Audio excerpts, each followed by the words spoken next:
السلام علیکم ورحمۃ اللہ وبرکاتہ۔ آج تقریباً سبھی لوگوں کا یہ ذہن بنا ہوا ہے کہ دنیا کی ہر حاجت کے لیے، ہر کام کے لیے کوئی نہ کوئی الگ الگ وظیفہ ضرور موجود ہے،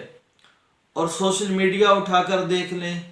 ہر ایک بندہ ہر ایک حاجت کے لیے الگ الگ وظیفہ پیش کرتا ہے کہ یہ کام، یہ دعا، یہ تسبیح اتنے مرتبہ پڑھ لو، اتنے ہزار مرتبہ پڑھ لو، اتنی رکعات میں پڑھ لو تو تمہارا کام ہو جائے گا، تمہاری مشکل آسان ہو جائے گی، تمہارا مسئلہ حل ہو جائے گا۔ اور ہر آدمی کا یہ ذہن بن چکا ہے کہ یہ وظیفہ کرنے سے میرا مسئلہ حل ہوگا، حالانکہ سب سے بڑا وظیفہ، سب سے بڑی دعا، سب سے بڑا مومن کا ہتھیار جو اللہ کے نبی صلی اللہ علیہ وسلم نے بیان فرمایا ہے، وہ ہے صلاۃ الحاجہ کا پڑھنا۔ صلاۃ الحاجہ یعنی حاجت کی نماز، اپنی ضرورت کے لیے نماز پڑھنا۔ 2 رکعت نماز نفل پڑھیے اور خوب دھیان سے پڑھیے، اہتمام سے پڑھیے، خشوع خضوع سے پڑھیے، اور پھر اللہ رب العزت سے اپنے گناہوں پر معافی مانگیے، کیونکہ ہر انسان پر جب کوئی مصیبت آتی ہے، پریشانی آتی ہے، حالات مشکل ہوتے ہیں، انسان گھبرا جاتا ہے، پریشان ہو جاتا ہے۔ وہ پریشانی چاہے مال کے اعتبار سے ہو، اولاد کے اعتبار سے ہو، رشتہ داروں کے اعتبار سے ہو، کسی بھی قسم کی پریشانی، دنیا کی کوئی پریشانی نہیں، اللہ رب العزت کی بارگاہ کے سامنے ہر پریشانی آدمی کے اپنے گناہوں کی وجہ سے آتی ہے، ہر مشکل آدمی کے اپنے گناہوں کی وجہ سے آتی ہے، تاکہ آدمی گناہوں سے توبہ کر کے اللہ رب العزت کی طرف رجوع کر لے۔ تو گناہوں سے معافی مانگنی ہے کہ اللہ میرے اوپر جو حالات آئے ہوئے ہیں، ان حالات کی وجہ میرے گناہ ہیں، میرے گناہوں کو معاف فرما دے۔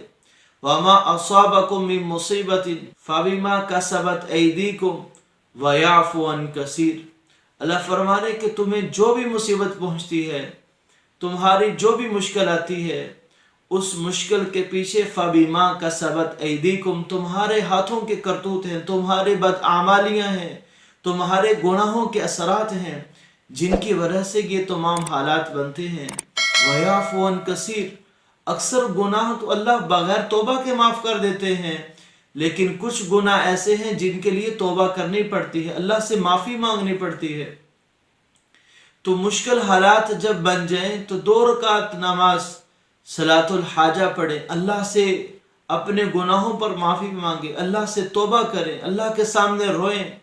توبہ کے آنسو بہائیں، اور پھر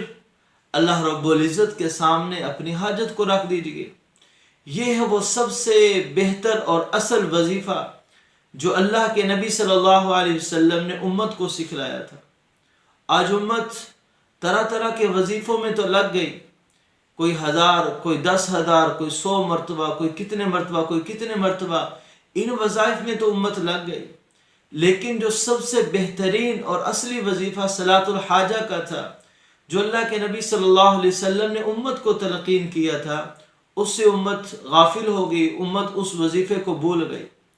تو 2 رکعت نماز صلاۃ الحاجہ پڑھ گئے، اللہ رب العزت کے سامنے آئیں، یقین جانیے اللہ رب العزت کو اپنے بندوں کی توبہ پر بڑا ہی پیار آتا ہے، اللہ بڑی محبت کی نظر سے دیکھتے ہیں۔ جب گناہ معاف ہو گئے، اب اللہ سے اپنے لیے جو بھی آپ کی حاجت ہے، دین اور دنیا کی ہر حاجت کو اللہ سے مانگنا سیکھیے، اللہ رب العزت سے مانگیے۔ اس لیے تو اللہ نے دعا کے اندر بھی یہ بات سکھلائی، ربنا آتنا فی الدنیا حسنہ وفی الآخرۃ حسنہ۔ دنیا کی بلائیاں، دنیا کی خیروں کا پہلے سوال اللہ رب العزت نے سکھایا کہ ایسے دعا مانگو، اور پھر آخرت کی تمام خیریں اور بلائیوں کا سوال۔ اس لیے سب سے بڑا وظیفہ اور سب سے بڑی دعا، سب سے بڑا مجرب عمل وہ صلاۃ الحاجہ ہے۔ 2 رکعت نفل پڑھ لیں، توبہ کریں اور اللہ رب العزت سے دعا مانگیں۔ اللہ رب العزت 1، 2، 3 دن، 4 دن، 5 دن، کچھ مہینے، سال، کچھ وقت تو لگ سکتا ہے، لیکن اللہ رب العزت کبھی اپنے بندے کو نا امید نہیں کرتے، مایوس نہیں کرتے، ضرور اس کی اس حاجت کو پورا فرما دیتے ہیں، ضرور اس کی مشکل کو دور فرما دیتے ہیں۔ کچھ دن پہلے مفتی تقی العثمانی